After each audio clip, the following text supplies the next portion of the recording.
Hey, good morning, everybody, or good evening, everybody. I'm coming to you later in the day today, but I didn't forget.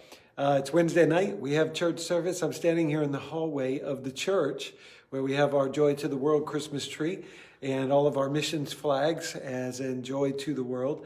And I just want to take a moment, come into your world and say, if you have time, come to Crossroads tonight. We're here at 7. We're going to be doing a Bible study. We're in Matthew chapter 3. We'd love to have you here. But I wanted to share with you a little something that I shared this morning in our service about remembering, rejoicing, and renewing, and the importance of that. In the book of Joshua, there was a moment where the nation of Israel came to the Jordan River, and Joshua is freshly in command as Moses has died. And they come to the Jordan River, and the Lord tells him, send the priests in first, or send priests in first before the Ark of the Covenant to gather 12 stones.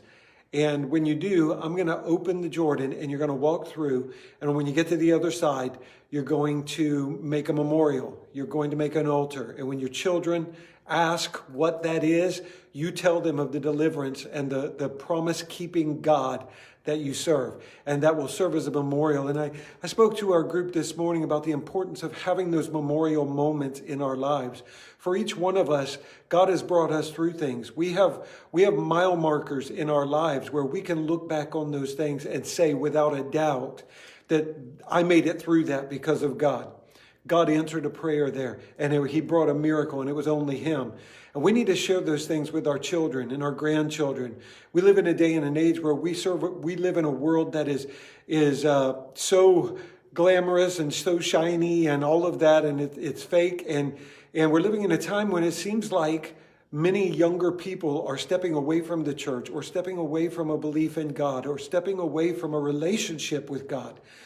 And at no other time in history has it been important for the church to set up some memorial markers to remind the generations that come behind us of what God has done and who He is. This is important. We have to remember. We have to rejoice. We have to renew.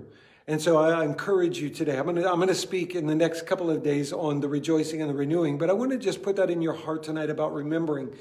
Because you have children and grandchildren, maybe great-grandchildren, that need to know that God is still alive and Jesus is still on the throne and that He still offers salvation no matter what the world says.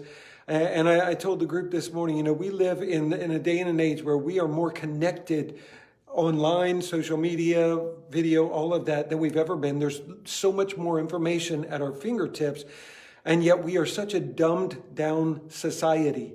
And we walk in ignorance and we're confused. And it's because the spirit of deceit lives in our world.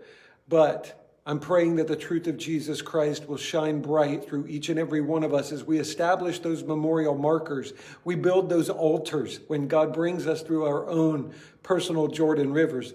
And God brings us to a place of promise and deliverance. So today, just remember. Tell your kids about it. I remember my grandparents and my parents telling me stories of times God provided,